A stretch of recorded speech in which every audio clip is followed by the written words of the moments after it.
Apat na cakes po tayo ngayon for today's video. Magandang buhay mga kananay cakes. Ayan, i-flex ko lang po sa inyo itong baby Dior ko na 9 months old. At ito ang nanay cakes niya. Yan, may pasayaw-sayaw pa kasi kailangan aliwin at patulugin ang baby na yan bago gumawa ng cakes si nanay niya. Siyempre, para makagawa tayo ng maayos, kailangan tulog si baby. So first, gagawa po muna tayo ng chocolate bars na gagamitin ko pang design sa aking number cake. Ako po ay gumamit dito ng molder. Yan, nabibili po yan sa Shopee or sa Lazada meron din. Pure chocolate po yung ginamit ko rito. Dutch na dark chocolate to be specific. And tinunaw ko lang siya using Bain-Marie method. And pure po yan, wala po akong ibang hinalo dyan. Tapos as you can see ay tinatap ko siya kasi para po mawala yung air pockets niya at para maganda po yung kalalabasan ng ating bars. And then inaalis ko rin po yung mga excess sa gilid para po ma-perfect natin yung kanyang shape. And then kapag pure chocolate po yung gamit nyo, no need nyo na po siyang ilalagay sa ref kasi matik na po yan na magsiset siya agad-agad. So ayan, diba? Isa-set aside ko nga lang to muna and then proceed na tayo ngayon sa ating number cake. Ayan, may kamay pa. May yan ng 3 years old kong anak, nangihingi kasi siya kung meron ba daw bang sobra. So, hindi ko binigyan kasi sabi ko order ito, sakto lang yung ginawa ko. At saka hindi ko rin kasi sila sinasanay sa sweets. Tapos ito yung ating vanilla chiffon, tinabas ko na yung top yan kasi medyo toasted. Bali number 1 nga pala siya and mano-mano ko lang siya kinakat. At sa lahat ng digit ng number cake ko, ito ang pinakamalaki. Opo, hindi ko kasi siya masyadong tinatabasan. Tapos yung tinanggal ko dyan, yung tinabas ko dyan is ginagawa ko po siyang stand. Ayan, nalagyan ko ng extension do sa dulo para magpantay naman siya. O, diba? Sulit. And then, naglalagay ako dito ng kaunting icing para dumikit itong ating cake sa cake board. Tsaka para pag itravel siya, ay hindi siya gagalaw.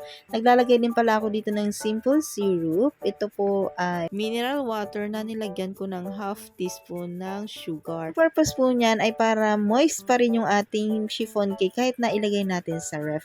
Kasi po ang chiffon cake, kapag nilagay natin sa ref, ay nagda-dry po siya. Unlike doon sa moist chocolate cake na once nilagay natin sa ref, ay mas lalo siyang nagmo-moist habang tumatagal. Itong chiffon cake ay kabaliktaran naman niya. Kaya ayan, naglalagay tayo ng simple syrup. Sa filling naman po, ang nilagay ko doon yung aking ginawang homemade caramel sauce na napakasarap para dito sa vanilla chiffon cake. Kahit sa moist chocolate cake, masarap din siya. Try nyo din gumawa ng homemade, mas masarap. And pag naglinis ako ng board, yung paintbrush nga lang po yung ginagamit ko. And naglalagay na po tayo ngayon ng frosting dito sa ibabaw na ating number cake. Gumamit lang po ako dito ng light to dark pink and then konting yellow. Yan po kasi nasa inspo ni customer. And then as you can see, sa gilid nga lang ako naglalagay ng mga white. Hindi ko na siya pinul kasi baka puro icing na lang yung makain ng client natin. Hindi po masarap pag puro icing yung cake. So dapat malalasahan talaga natin yung mismong tinapay. At ito po yung ginawa nating bars kanina. Nilagyan ko lang po siya ng edible gold dust. Ayan, don't worry, nakakain naman po yan. Kaya safe na safe po. Tapos, ayan, i-coat lang natin ng maayos para maganda po siyang tingnan. Ang simple nga lang po ng cake na ito, pero ang elegant yung tingnan. Gawa nga po ng napakaganda ng color combination niya. Naglagay din pala ako dito ng mga dragées, pandagdag accent to sa ating cake. At lahat ng details ng cake na ito ay all edible. At ito na ang final look. O, diba ang ganda? Thank you so much po sa pag-recommend sa amin, Ma'am Janica, na super suki na namin, na palaging nag-order tuwing may event sila. Thank you so much po sa suporta. Na-appreciate ko po talaga. Proceed na nga po tayo dito sa ating pangalawang cake at suki na rin namin yung umorder dito. Taon-taon na rin po siyang umorder sa amin. Thank you so much po, Ma'am Catherine, sa pag-order. At yung sinangga na inspo ni Ma'am ay sariling design din natin. Kaya yan, nakakatuwa lang kasi nagugustuhan nila yung mga design ng ating cake. At paulit-ulit nga lang natin ginagawa. Ayun, sino bang relate dyan? Medyo binago ko lang ng konti. Nag-pipe lang ako dito gamit ang Ateco number 32. And then, naglagay din ako dito ng heart shape na white. And, ayan, may kasama din pala siyang 12 pieces cupcakes na 2 ounce ang size. At ang size ng ating cake ay 6 by 4 inches. Ang cake board naman ay 12 by 12 inches. Diyan ko na rin yan nilalagay yung mga cupcake sa mismong cake board at dinidikit ko po yan gamit ang walang glucose or di naman kaya yung icing.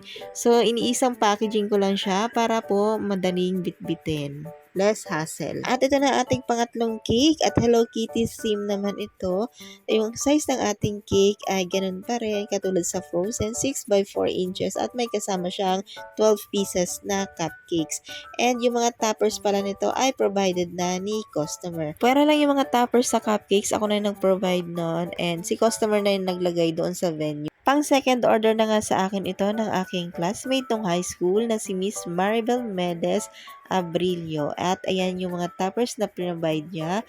And charan! O, diba? Ang ganda. Ang linis. Thank you so much, classmates, sa pag-repeat order. Ito na ang ating pang last cake. Two-tiered cake siya. At alam niyo na kung anong design ito. Walang iba kundi ang butterfly theme cake.